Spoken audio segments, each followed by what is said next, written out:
네, 안녕하세요. 주식은 역시 길길이스의 길이십니다. 안녕하세요, 여러분들. 자, 어제 미국 증시는 급락 마감했지만 그래도 오늘 우리나라는 잘 버티는 모습을 나타냈습니다. 어떤 흐름이 나왔고 CPI가 도대체 어떻게 나왔는지 말해보도록 할게요. 같이 공부하시죠. 렛츠 기릿! 첫 번째입니다. CPI가 너무 높다. 파월 아저씨는 여기에 대해서 이미 알고 있었던 걸까요? 지속적으로 부정적인 이야기를 하면서 오히려 사람들이 욕을 많이 먹기도 했었는데, 그런데 그 이유가 바로 이거였나 봅니다. CPI가 우리 예상보다 더 많이 높게 나왔다고 하며, 그러자 어제 미국 증시는 급락을 피하지 못했다고 하네요. 그렇다면 CPI가 어떻게 나왔는가? 예상은 2.9%였다고 합니다. 그런데 3.1%가 나왔고요. 당연히 충격을 받을 수밖에 없는 상황이겠죠. 다만 이제 많은 전문가들의 시각으로는 이 하락이 길지는 않을 거다라고 말을 하고 있습니다. 어차피 이렇게 CPI가 조금 튀는 모습이 나타나도 금리 인하가 한두 달 미뤄진 것뿐이며, 또한 인플레 둔화 기조는 여전히 이어지는 모습을 나타냈기 때문에 무서워할 필요는 전혀 없다고 하네요. 다만 이 와중에 국채금리가 조금 많이 튀는 모습이 나타났습니다. 그래서 혹자는 많이 걱정하고 계실 듯한데, 그런데 개인적으로 단기 변동은 생길 수 있겠지만 일단 주식은 잘 모르겠고, 그거보다 중요한 거는 채권이라고도 볼 수 있겠죠. 만약에 채권에 관심이 있다면 지금이 마지막 기회일 수도 있다라는 얘기도 해볼 수 있습니다. 10년물이 다시 4.27까지 튀었다고 하는데, 아마도 이제 이 흐름이 지나고 나면은 다시 또 4.0 밑으로 내려가지 않겠습니까? 거의 몇 년 동안은 4.27이라는 숫자를 못 볼 가능성도 분명히 있기 때문에 혹시나 채권에 관심 있다면은 지금 기회도 한번 잡아볼 필요가 있을 듯 합니다. 다음입니다. 아마존 컷. 다음 나와. 엔비디아의 급등이 1년 넘게 이어지는 와중에 아마존의 시가총액까지 따라잡았다는 소식입니다. 그래서 엔비디아는 미국 내 시총 4위까지 올랐다고 하는데요. 아니 길이 근데 어제는 증시가 안 좋았잖아. 어떻게 역전을 했나 라고 봤더니 어제 그 증시가 안 좋은 와중에도 엔비디아는 그냥 0.1% 하락으로 보합권으로 버티는 모습을 나타냈는데 아마존이 2%나 하락하면서 역전이 되었다고 합니다. 참고로 엔비디아가 아마존 위에 있었던 게 바로 2002년이라고 합니다. 그런데 이제 무려 22년 만에 다시 아마존 위로 올라서서 우리도 예전부터 항상 보지 않겠습니까? 코스피도 네이버 카카오 애들이 막 올라갔을 때는 인터넷이 요즘 대세구나 라는 걸 느낄 수 있고, 에코프로빔이 올라왔을 때는 2차전지가 대세구나 라는 걸 느낄 수 있고, 그런데 지금 미국에서는 엔비디아가 이렇게 올라오다 보니까 당연히 AI가 대세구나 라는 걸 한 번 더 느낄 수 있다고 합니다. 다만 이것도 우리가 매번 느꼈습니다. 항상 시가총액이 엄청나게 오르는 친구들은 보통은 그 이후에 조금 하락하는 과정을 거치기 마련입니다. 그걸 보고 우리는 조금 많이 빠지면 버블이 터졌다 이렇게도 말을 하는데, 과연 2년 전 테슬라처럼 엔비디아도 다시 하락하는 시기가 올지, 그런 부분을 우리가 생각을 해보면서 앞으로 투자에 접목을 시켜봐야 될 것 같습니다.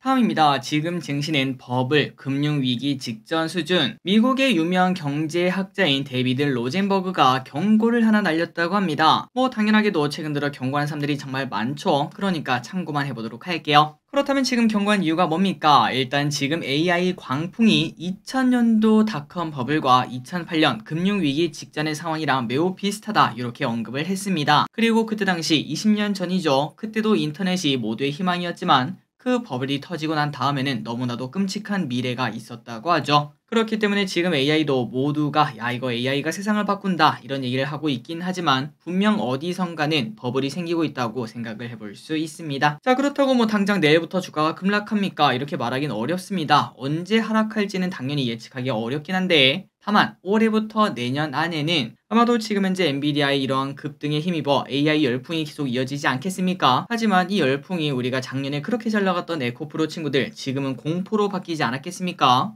그런 것처럼 이러한 AI 열풍도 공포로 바뀌는 시기가 오지 않을까라는 예상도 해볼 수 있다고 하네요. 다음입니다. 최근 증시를 보면은 외국인이 큰 손이 된 모습인 걸 확인할 수 있죠. 그리고 중요한 거는 그 물량 대부분 개인에게 받아가는 모습을 나타내고 있습니다. 요즘 매동을 보면은 개인 1조 매도는 거의 디폴트 값이고 그 물량 전부 다 외국인이 쓸어가고 있죠. 다만 여기서 걱정이 조금 나온다고 합니다. 이 돈을 빼서 미국으로 가고 있는 모습이 나타난다고 하는데, 물론 혹자는 국장 탈출은 지능순 이렇게 언급하고 있지만 모든 게 다 돌고 돈다면 조금은 아쉬운 선택이 될 수 있겠죠. 여러분들이 아시다시피 미국은 이미 매우 뜨거운 모습을 나타내고 있습니다. 그 반면 한국 그리고 중국 같은 경우에는 매우 아쉬운 모습을 나타내고 있는데, 그런데 결국은 이렇게 많이 급등한 미국은 약한 모습을 나타낼 거고, 금리가 하락하면 하락할수록 한국과 중국 등 신흥국이 오르는 시간이 분명 올 수 있다고 생각합니다. 그래서 개인적으로는 물론 미국이랑 같이 병행하면서 투자하겠다, 이거는 매우 옳은 선택이라고 생각하지만 내 한국 주식을 전부 다 팔아서 미국으로 옮기겠다, 그거는 오히려 안타까운 선택이 될 수도 있지 않을까라는 생각을 조금 해봅니다. 개인적으로 올 연말쯤 되면은 한국 시장과 중국 시장이 뜨거운 모습을 나타내는 반면 미국은 지지부진한 그런 모습도 나타날 수 있을 것 같은데, 과연 앞으로 그런 식의 흐름이 나타날지 계속 그 부분도 공부해 보도록 하겠습니다. 다음입니다. 이거는 뭐 당연히 짚고 넘어가겠죠. 내일까지 APR 청약 잊지 마세요. 자, APR의 경쟁률이 흉악하다는 소식입니다. 벌써 0.2개까지 떨어진 모습이라고 하는데, 이 기세가 그대로 나타난다면 내일은 0.05개까지도 볼 수 있을 것 같습니다. 하지만 그럼에도 청약을 해야 됩니다. 청약해가지고 당첨만 되면 최소 20만원 이상의 수익을 노려볼 수 있을 것 같은데, 물론 혹자는 야 이게 정상적인 상황이냐, 공모주 이거 하지 마라, 이렇게 말씀하신 분들도 계시겠지만, 그런데 주식이라는 게 원래 다 비합리적입니다. 그거를 단순히 욕만 할 게 아니라 챙길 수 있는 게 있다면 당연히 챙기는 것도 우리의 할 일이라고도 말을 해볼 수 있겠죠. 어쨌든 공모주가 과일이든 아니든 먹을 수 있는 건 먹어야겠죠. 모두 좋은 결과 있기를 바라며, 그리고 간단하게 정리하자면은 APR 내일까지 신한 하나에서 진행을 하고요. 둘 중에 한 곳만 청약이 가능하며 125만원의 증거금이 필요합니다. 이거 보신 여러분들 전부 다 최소 한 개 이상 받기를 진심으로 바랍니다. 다음입니다. 상장하자마자 적자요. 확실히 이런 걸 보면 비정상은 맞다라는 얘기를 해볼 수 있습니다. 작년 말에 국내 1호로 따따블에 성공한 KNS 기억나시나요? 2차전지 커패시터 이쪽에 관련된 기업이었는데 작년 4분기 적자를 냈을 것으로 보인다고 합니다. 그래서 제2의 파도라는 오명을 받는다고 하네요. 그렇다면 KNS 어떤 기업인가 봤더니 왼쪽에 보시면은 작년까지의 실적이 있습니다. 실적 잘 나오고 있었죠. 그리고 영업이익과 순이익도 적자는 무슨 오히려 그냥 계속 성장하는 모습을 나타냈는데, 그런데 상장하자마자 작년 4분기 적자로 전환한 것으로 보인다고 하며, 물론 KNS에서는 바로 반박을 했습니다. 공장 증설 그리고 2차전지 시장의 단기 불황, 시비 이자 비용 등 이런 것들 때문에 단기 악화일 뿐 걱정 안 해도 된다, 이렇게 말을 했다고 하네요. 물론 단기적일 거라고 저도 믿고 싶고 당연히 그럴 거라고 생각하는데, 하지만 많이 아쉬운 건 사실입니다. 우리 입장에서는 야 지금까지 어떻게 실적 잘 내다가 상장하자마자 이렇게 될 수 있냐, 이런 얘기를 안 할 수는 없겠죠. 어쨌든 이런 부분 때문에 공모주는 처음에 팔고 몇 개월 뒤부터 보는 게 좋다라는 거 지속적으로 알려드리고 있습니다. 다음입니다. 65세 이상 면허 판나. 자, 이것도 갈수록 시끄러워질 문제가 될 수 있을 것 같은데요. 악사손해보험이 설문조사를 진행했는데, 만약에 내가 65세 이상 법적인 고령자가 되었을 때 면허를 자진 반납해야 되는가 말아야 되는가, 여기에 대한 질문의 80%가 나는 안 할 것 같다, 이렇게 말했다고 합니다. 저 개인적인 생각을 그냥 간단하게 말씀드리자면 제 생각에도 일단 65세는 너무 어리지 않나 라는 생각이 들고요. 그리고 서울 쪽이랑 그 다음에 지방 쪽이 좀 사정이 다르긴 합니다. 서울은 이제 차량이 없어도 충분히 고령자분들이 다닐 수 있는 그런 환경이 된다고 생각하지만, 그런데 지방 같은 경우에는 솔직히 아시는 분들은 아실 겁니다. 차 없이 돌아다니기는 너무나 해린 지역이 많죠. 그리고 개인적으로 생각하는 거는 나이가 아니라 실제 반응 속도나 운전 실력이 더 중요하다고 생각합니다. 그렇기 때문에 가능할지는 모르겠지만 젊은 사람들도 5년 혹은 10년에 한 번은 운전면허 갱신할 때 있죠. 그때 운전에 대한 테스트가 조금 필요하다고 보고, 그리고 고령이 되면은 한 2년에서 3년 그 정도로 좀 시기를 당겨서 그때마다 조금 귀찮긴 하겠지만 그래도 모두의 안전을 위해서 한 번씩 테스트를 하는 게 가장 우리의 안전에 도움이 되지 않을까라는 생각을 해봅니다. 그런데 개인적으로는 지금은 좀 뜨거운 감자일 수 있겠지만, 하지만 몇 년만 지나면은 오히려 이런 얘기를 할 필요가 없는 세상이 올 수도 있습니다. 그 이유는 바로 자율주행 때문이라고도 말할 수 있겠죠. 자율주행만 진짜 확실하게 되어준다면은, 물론 시간이 좀 필요하겠지만 어쨌든 언젠간 오는 미래 아니겠습니까? 그때만 되면은 이러한 면허 반납 이야기는 쏙 들어갈 것도 우리가 예상해 볼 수 있네요.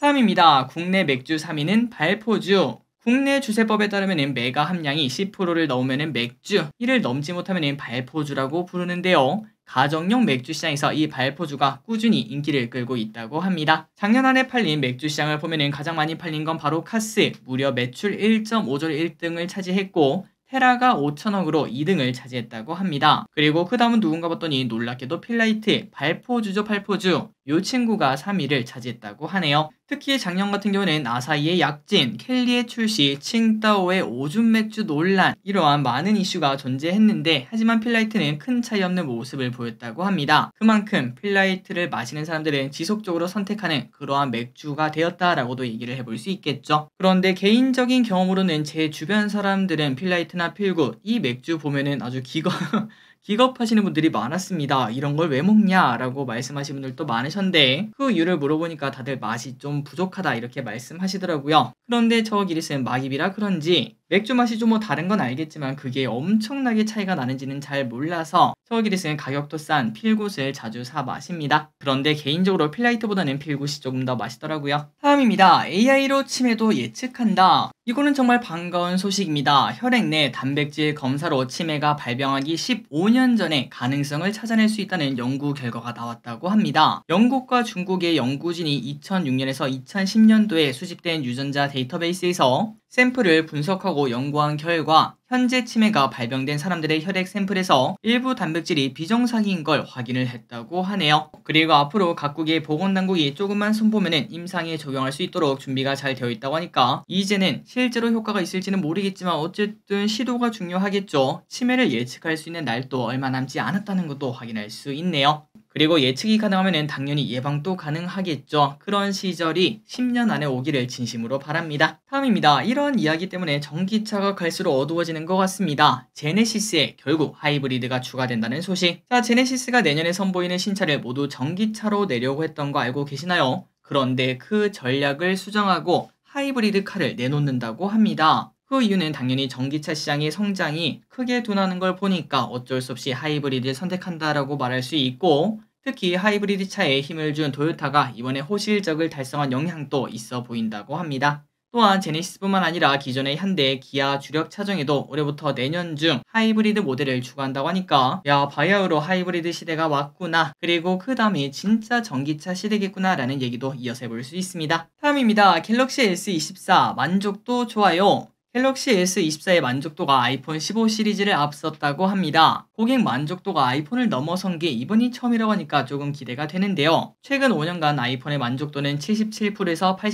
84%가량이었는데 갤럭시는 61에서 75로 조금은 낮은 편이었다고 합니다. 그런데 이 와중에 아이폰 15 같은 경우는 배터리 성능에 실망하는 고객들이 높은 평가를 주지 않은 반면 S24는 고객 만족도가 무려 91%가량으로 집계가 되었다고 하니까 뭔가 타이밍도 잘 맞았고 갤럭시 S24가 잘 나왔구나 라는 얘기도 해볼 수 있겠네요. 다만 이 평가가 계속 이어질지는 미지수라고 합니다. 아이폰 15는 작년 10월에 출시되었기 때문에 재평가 기간까지 전부 다 거쳤겠지만 그런데 갤럭시 S24는 평가 기간이 아직 얼마 되지 않았죠. 그래서 시간이 지나면 오히려 또 안 좋은 이야기가 나올 수도 있어서 조금 더 지켜볼 필요는 있다고 하네요. 다음입니다. 항공주에 오늘 큰 소식이 나왔죠. EU 합병 승인. 코로나 때 모든 항공사가 힘들 때 특히 아시아나가 진짜 힘들었습니다. 그때 대한항공이 아시아나를 인수한다라는 얘기가 나왔었는데 그나저나 벌써 시간이 이렇게 흘렀습니다. 3년이 흐른 지금 아직도 3년째 인수가 시간이 끌리고 있다고 합니다. 그런데 이제 드디어 EU의 승인이 나왔고 이제 남은 거는 미국의 승인밖에 없다고 하네요. 그래서 만약에 곧 미국에서 승인이 나게 된다면 아마도 2년 뒤쯤 실질적 통합이 될 것으로 보인다고 하며 합병 후에는 세계 10위권의 항공사가 될 수 있다고 합니다. 다만 주가는 뉴스의 팔아라일까요? 아시아나는 오히려 8%나 급락하는 모습을 나타냈고 그 반면 오히려 중소형 LCC 그 친구들의 주가가 올라가는 모습을 보였다고 합니다. 다음입니다. 설이 지난 지 이틀 정도 되어가고 있는데 지난 설에는 얼마나 많은 사람이 이동했는지 보도록 하겠습니다. 지난 설 연휴 8일부터 12일 동안 무려 1,3천만 명이 이동했다고 합니다. 작년 설에는 2,700만 명이 이동했다고 하니까 약 10% 정도가 더 증가했다고 합니다. 참고로 설 당일 교통량은 설 연휴 하루 통행량으로는 역대 최대인 629만 대를 기록했다고 하니까 이제는 진짜 코로나 끝났구나 라는 얘기를 해볼 수 있고요. 그리고 요즘 또 이런 단어를 쓰는지 모르겠지만 어쨌든 엔데믹으로 인해 여행객이 늘어나고 요즘 또 제사를 안 지낸다 이런 얘기가 많지 않겠습니까? 그렇다고 집에 있는 게 아니라 어디론가 떠나는 그런 모습이 나타나면서 역대 최대인 629만 대를 기록했다고 합니다. 그리고 중요한 건 이겁니다. 확실히 차량이 좋아진 걸까요? 아니면 사람들이 운전하는 방식이 더 좋아진 걸까요?